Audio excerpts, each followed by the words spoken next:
Assalamualaikum warahmatullahi wabarakatuh.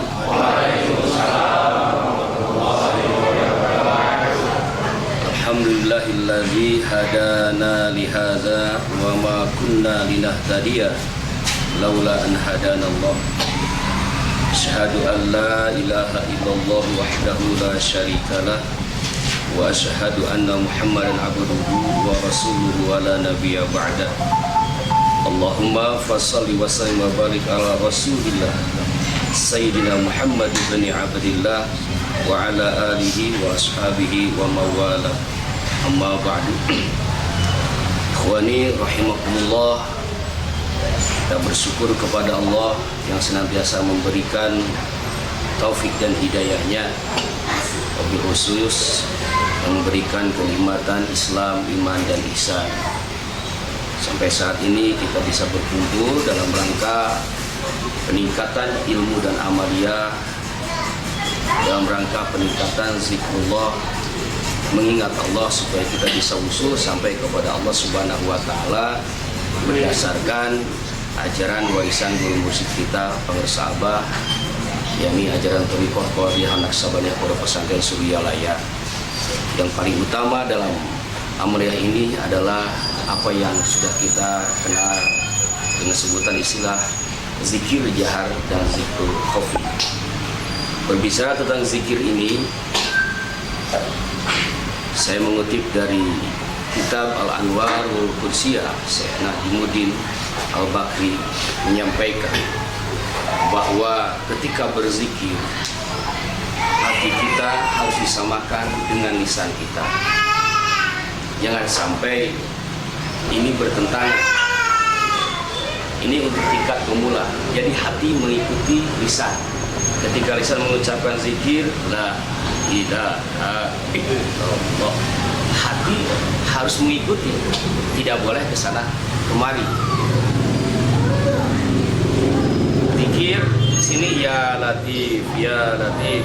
Dalam hati kita memohon kelembutan Allah Subhanahu wa taala. Ketika mengucapkan zikir jahar la ilaha illallah, dalam hati menafikan segala kehidupan dunia dan lain sebagainya, dan meneguhkan Allah satu-satunya tempat kita berlindung, tempat kita meminta, Allah Somad, tempat bersandar dan tujuan. Ini kata beliau. Yang selanjutnya, hendaknya urat saraf pun ikut mencintai zikrullah. Ini artinya, kalau dalam bahasa Pengersa Abah di Miftahus Sudur, bahwa semua anggota tubuh ini bulu-bulu ikut berzikir. Berarti kalau sampai ke sana, zikir kita sudah memasuki kepada latifatul jasad. Tercapai semua latifah, menjadilah sultanul zikri, rajanya zikir. Dan tentu saja yang tadi, yang pertama ini adalah langkah awalnya. Hati harus mengikuti lisan. Sesungguhnya yang harus mengikuti itu lisan, mengikuti hati. Tapi karena kita masih awam dalam hal ini, maka zikir jahar sebagai pengingat hati yang lupa, maka berarti hati yang mengikuti zikir. Jadi teruslah hati berupaya untuk terus mengikuti apa yang dizikirkan oleh lisan. La ilaha illallah. Nafikan seluruhnya. Kita yang punya hutang masuk ke hati, buang. Ya, yang punya urusan keduniaan lainnya masuk ke hati, buang. Tetapkan illallah, illallah, illallah. Maka makna la ilaha itu artinya menafikan kullu ma siwallah. Apapun itu selain Allah, lepaskan dari hati kita, agar selanjutnya hati diisi dengan cahaya Allah. Illallah, illallah, illallah. Kalau hati sudah begitu, maka selanjutnya cahaya-cahaya zikir akan mengisi titik-titik kejiwaan kita yang disebut dengan titik latifah.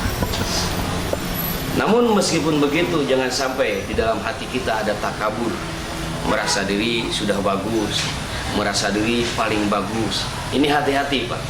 Ada setan malakut istilahnya di sana. Setan ini tidak akan melarang kita untuk beribadah dan tidak akan menyuruh kita untuk mabuk. Tidak. Setan ini akan menyuruh kita untuk terus berzikir, beramaliyah lainnya terus. Tetapi dalam hati akan memberikan sedikit bumbu agar kita merasa lebih baik, mengaku paling bagus, murid paling baik, mengaku menjadi guru paling bagus, tingkat tingginya mengaku sebagai seorang wali. Ini yang hati-hati. Maka untuk mendamping itu di dalam zikir tidak boleh lupa dengan robito. Ketika dunia itu datang, gambaran mobil datang, gambaran sawah datang, perkantoran datang, tutup dengan robito. Wajah guru hadirkan.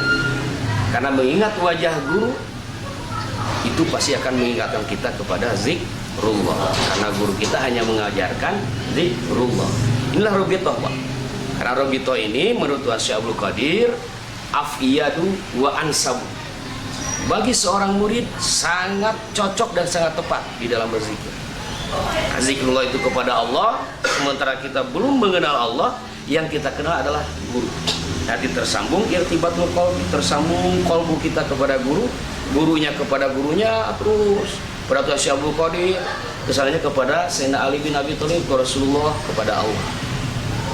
Jadi kalau misal di dalam berzikir tetap bayangan dunia itu masuk, hadirkan wajah guru yang disebut dengan robito.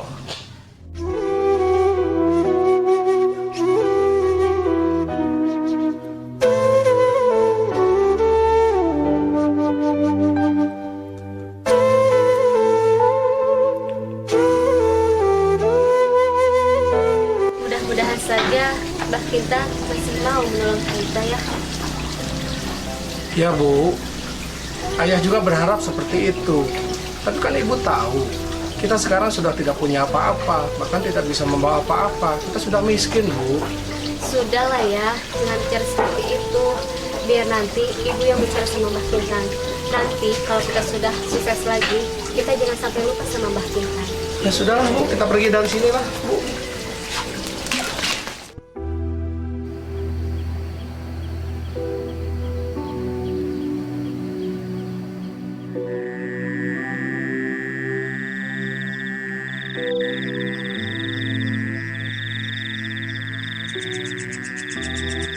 Astagfirullahaladzim. Siapa yang tidur di sini? Ayo bangun, bangun.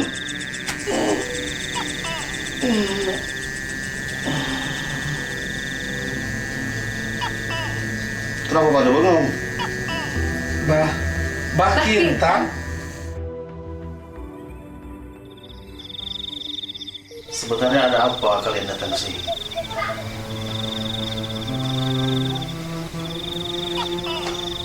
Loh, kok diam? Begini, Mbak Kintan. Panggil saja Pak. Kenapa Mbah?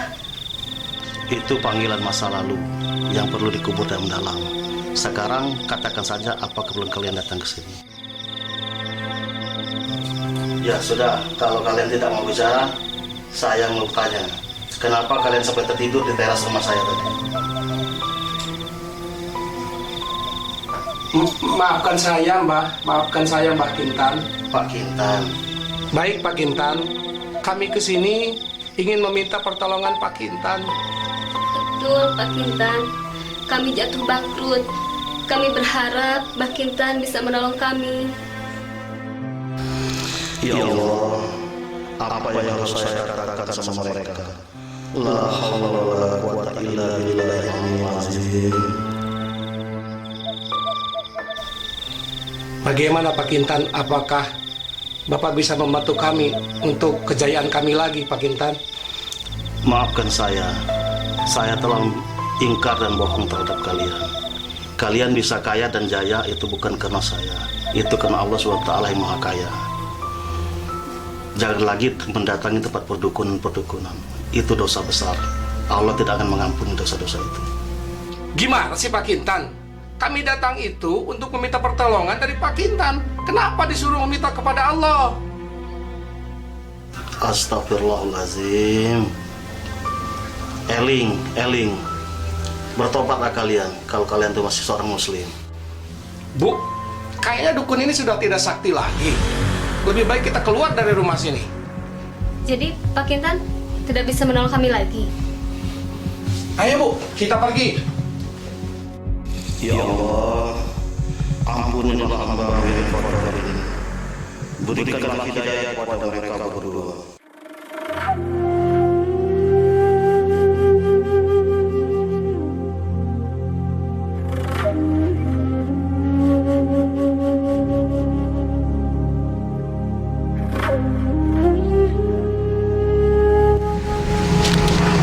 Mbah Kintan itu sudah tidak bisa berguna lagi, Bu. Sudah tidak bisa diandalkan lagi. Hidup kita menderita seperti ini pasti kutukan dari Mbah Kintan. Karena waktu kita kaya, kita sudah melupakannya. Dan sekarang Mbah Kintan sudah tidak mau menolong kita lagi. Ini semua gara-gara ayah. Loh, kok Ibu menyalahkan ayah terus sih? Assalamualaikum warahmatullahi wabarakatuh. Jadi dalam kesempatan kali ini saya akan menjelaskan tentang mahabbah. Mahabbah itu apa? Cinta. Nah, dalam hal ini cinta kepada Allah. Cinta kepada Allah ini menjadi gerbang utama agar kita mendapatkan keberkahan hidup, mendapatkan ketenangan jiwa. Menurut Al-Quran dalam surat Al-Baqarah ayat 165 telah disebutkan bahwa orang yang beriman itu cinta kepada Allah. Jadi cinta ini nomor satu kepada Allah. Tapi bukan berarti tidak boleh cinta kepada selain Allah.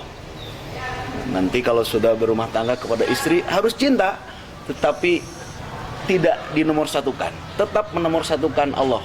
Gitu. Jadi untuk mencintai Allah, untuk mencintai makhluk-makhluk Allah itu boleh, nggak apa-apa. Tetapi jangan melupakan cinta kepada Allah. Nanti kalau sudah berumah tangga kepada istri harus cinta, tetapi tidak dinomorsatukan. Tetap menomorsatukan Allah. Gitu. Jadi untuk mencintai Allah, untuk mencintai makhluk-makhluk Allah itu boleh, nggak apa-apa. Tetapi jangan melupakan cinta kepada Allah. Nah, untuk menumbuhkan cinta kepada Allah ini, maka kita harus sering mengucap nama Allah. Dalam bahasa lain itu disebut dengan zikir kepada Allah. Dengan zikir kepada Allah. Dan zikirnya yang seperti apa? Kan pertanyaannya itu. Tidak sembarangan zikir. La yufidu faidatan tamatan ila bitalkin. Zikir yang harus ditalkinkan dulu agar mendapatkan kesempurnaan. Ya, jadi zikirnya harus yang ditalkinkan dulu. Ada gurunya dan ada yang memberikan. Siapa yang memberikannya? Guru mursyid, pengarsa Abah, melalui para wakil talkin. Nah, maka ada zikir dua. Ada zikir yang diucapkan atau zikir jahar, dan ada zikir yang diingatkan, yaitu zikir. Izin Ustadz mau bertanya. Silakan. Kemana saya kalau mau belajar talqin zikir Thariqah Qadiriyah Nasabandiyah Pondok Pesantren Suryalaya? Pertanyaan bagus ini. Jadi kalau kita ingin belajar zikir atau kita mau minta talqin zikir kepada wakil talqin. Nah, di daerah kita juga alhamdulillah ada, sebab semasa hidup Pangarsa Abah Anom sudah mengangkat beberapa wakil talqin di beberapa daerah. Jadi nanti kita bersama-sama belajar zikir melalui beliau. Mau?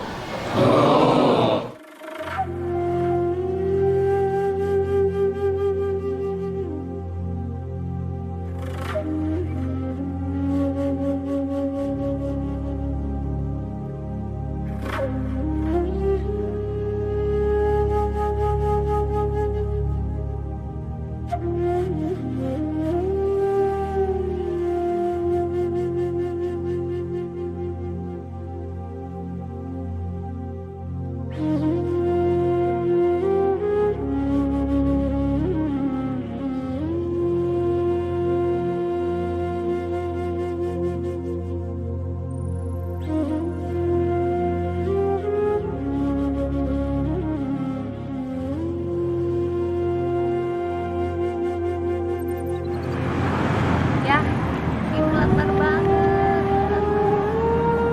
Ayah juga lapar, Bu.